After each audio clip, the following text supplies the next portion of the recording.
Hello everyone, welcome to my channel. ఈరోజు వచ్చేసి నేను షార్ట్ టాప్ చూపించాను కదా షార్ట్స్లలో, అది ఎలా స్టిచ్ చేయాలో ఒకసారి కటింగ్ అండ్ స్టిచ్చింగ్ చూద్దాం. నేను ఇక్కడ సింపుల్గా 1 మీటర్ క్లాత్ బ్లౌజ్ పీస్ ఉంటుంది కదా, అది తీసుకున్నాను. ఇంట్లో నాకేం టైం పాస్ కాక ఇలా ట్రై చేస్తున్నాను అనమాట. అదైతే నా సైజు వాళ్ళకి, అంటే స్మాల్ ఎస్ కదా, అలాంటి వాళ్ళకి సెట్ అవుతుంది. ఇది నేను లేదా ఎవరైనా వేసుకోవచ్చు అన్నట్టు నేను స్టిచ్ చేసినాను అనమాట. సో ఇక్కడ టాప్ ఉంది కదా, అది నాది. నార్మల్గా నా దగ్గర టేప్ అవి లేదు కాబట్టి ఇంట్లో ఉన్న వాటితోని స్టిచ్ చేసుకున్నాను అనమాట. ఇప్పుడు మనమైనా అనుకో ఎలా చేసినా ఏం పర్లేదు, వేరే ఎవరైనా కస్టమర్స్ ఇస్తే మాత్రం ఖచ్చితంగా అవి మెజర్మెంట్స్ యూజ్ చేయాల్సిందే. సో ఇక్కడ నేను నా అప్పుడప్పుడు నేను చూస్తాను కదా నా సైజ్ ఎంత ఉందో, దాన్ని బట్టి అంచనా వేసుకుంటూ నేను గీస్తున్నాను అనమాట లైన్. ఫస్ట్ నెక్ దగ్గర అక్కడ చూపుడు వేలంతా ఉంచుకొని, నెక్స్ట్ సేమ్ నెక్ మన స్ట్రాప్ దగ్గర కూడా అంతే తీసుకున్నాను. అయితే సంఖ భాగంలో 6 ఇంచెస్ తీసుకుంటే బాగా వస్తుంది కాబట్టి నేను అంచనా వేసి అంత తీసుకున్నాను అనమాట. అయితే ఇక్కడ నెక్ దగ్గర దానికంటే ఒక 1/2 ఇంచ్ పైకి తీసుకున్నాను అనమాట. ఎందుకంటే మనకు కొంచెం పైకి ఉంటేనే బాగుంటుందని. సో ఇక్కడ సంఖ భాగంలో 1/2 ఇంచ్ పైన పెట్టుకొని అది కట్ చేసుకోవాలన్నమాట. నెక్స్ట్ వచ్చేసి హ్యాండ్స్ ఎలా కట్ చేసుకోవాలో చూద్దాం. అయితే మీ కొలత అది ఉంటుంది కదా, అది తీసుకొని అక్కడ పెట్టి చూడాలన్నమాట. నేను వీడియోలో చూపిస్తున్న విధంగా హ్యాండ్ ఉంటుంది కదా, హ్యాండ్ కూడా 4 మడతల మీద ఉండాలన్నమాట. 4 మడతల మీద ఉంటే 2 హ్యాండ్స్ కట్ అయిపోతాయి. సో నేను వీడియోలో చూపిస్తున్న విధంగా చూడండి. ఇక్కడ హ్యాండ్స్ ఖర్చు ఉంటుంది కదా, మన హ్యాండ్స్ ఎక్కడ వరకు ఉన్నాయో దానికంటే ఒక 1/2 ఇంచ్ పైకి ఖర్చు ఉంచుకోవాలన్నమాట.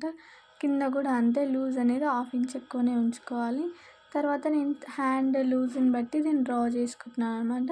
తర్వాత లూజ్ ఎంతైనా ఉండనివ్వన్నట్టు పైకి తీసుకెళ్ళాను అనమాట.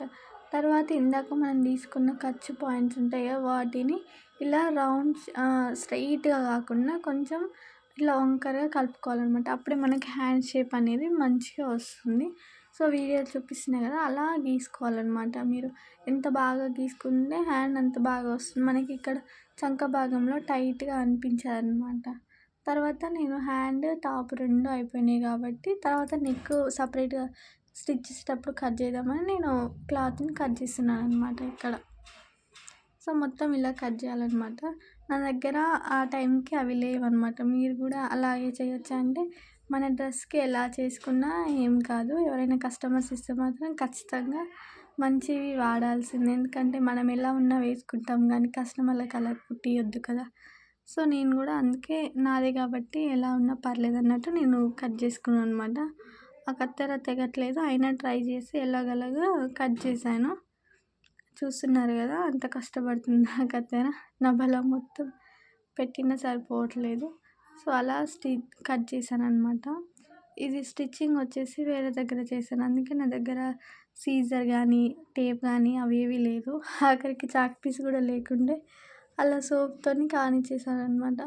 మనది కాబట్టి ఏమీ కాదు. సో ఆ కట్ చేసుకున్న భాగాన్ని పక్కన వేసుకొని హ్యాండ్స్ని కూడా అలాగే కట్ చేసేయాలన్నమాట. మనకి కటింగ్ అనేది ఇంతటితో అయిపోతుంది, పెద్దగా టాప్కి ఎక్కువ కటింగ్ ఉండదు కదా.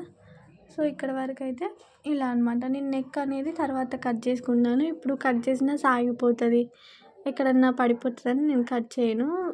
స్టిచ్ చేసుకునేటప్పుడే కట్ చేసుకుంటాను అనమాట. అప్పుడైతే నాకు కూడా గుర్తుంటుంది, లేకపోతే కొత్త ఐడియాస్ వస్తాయి ఎలా కట్ చేయాలి నెక్ అనేది. అందుకే నేను ఎప్పుడైనా కట్ చేసేటప్పుడు మర్చిపోతాను, కట్ చేయను. స్టిచ్ చేసేటప్పుడే కట్ చేస్తాను అనమాట. మొత్తానికి అవస్థలు పడి అవి కట్ చేస్తాను అనమాట. చూడండి, కింద 2 టాప్స్ అంటే వెనకాల ముందు అయిపోతుంది. వెనకాల ఇది వచ్చేసి 1 మీటర్ లైనింగ్ అనమాట. నేను బ్లౌజ్ లైనింగ్ ఉంటుంది కదా అదే వేస్తాను. ఇది 4 మడతల మీద ఉందన్నమాట. ఇలా మన వైపుకి క్లోజింగ్ ఉంటాయి కదా అవి పెట్టుకొని, అటువైపుకి ఓపెన్ ఉంటాయి కదా అవి పెట్టాలన్నమాట. మనకి నార్మల్గా టాప్ కటింగ్ ఎట్లా చేస్తాం, కొంచెం లైనింగ్ తక్కువ ఉండి మిగతా సేమ్ ఉంటుంది కదా, అలాగే చేశాను అనమాట. నాకు 1 మీటర్ లైనింగ్ అయితే సరిపోయింది నా సైజ్కి.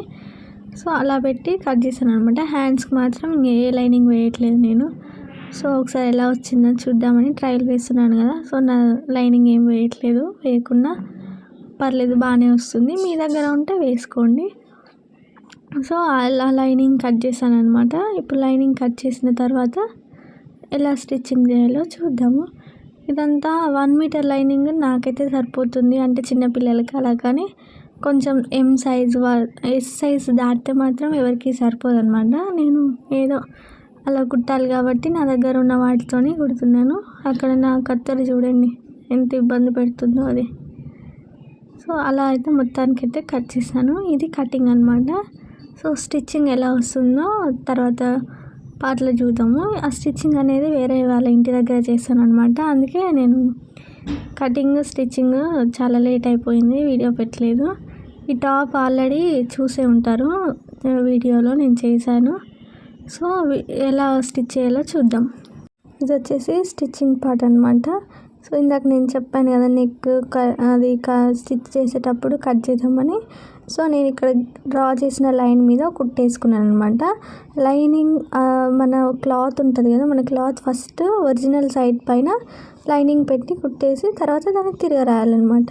సో నెక్స్ట్ వచ్చేసి పైన కింద చివర్లు ఉంటాయి కదా, అవి స్టిచ్ చేశాను అనమాట. మనకి ఆల్రెడీ కింద బార్డర్ వచ్చింది కాబట్టి ఒరిజినల్ క్లాత్ని స్టిచ్ చేయాల్సిన అవసరం లేదు. తర్వాత సైడ్కి మొత్తం స్టిచ్ చేసి బ్యాక్ సైడ్ కూడా నార్మల్ నెక్తోని స్టిచ్ చేసుకున్నాను. తర్వాత ఇలా నెక్స్ట్ ప్యాటర్న్స్ ఉన్నాయి కదా, ఇవి మన నెక్ ఉంటుంది అక్కడ నుంచి స్టిచ్ చేసుకోవాలి ఎప్పుడైనా సరే. అలా చేసుకున్నప్పుడు నెక్ అనేది జారిపోదన్నమాట. ఇక్కడ సైడ్ సంఖ భాగం సైడ్ వదిలేసేయాలి. నెక్స్ట్ వచ్చేసి హ్యాండ్స్ అనమాట. ఇందాక మనం కట్ చేసుకున్న హ్యాండ్స్ ఉంటాయి కదా, అవి ఇలా అటాచ్ చేశాను అనమాట రివర్స్లో పెట్టి. తర్వాత హ్యాండ్స్ కొలత చూసుకొని ఇలా కుట్టేశాను అనమాట, ఖర్చులు కనిపించకుండా. సో ఖర్చులు చేశాక ఇక్కడ ఉంది కదా, నేను నా సైజుని బట్టి ఇలా స్టిచ్ చేసుకుంటూ వచ్చానమాట. నెక్స్ట్ వచ్చేసి ఇది కటింగ్ ఉంటుంది కదా, అది చేసేయాలన్నమాట. సో మొత్తానికైతే టాప్ రెడీ అయిపోయింది. నేను ఈ డీటెయిల్గా అయితే ఏం చూపించలేదు, ఇలా వచ్చింది టాప్ అయితే. వీడియో నచ్చితే లైక్, షేర్ అండ్ సబ్స్క్రైబ్.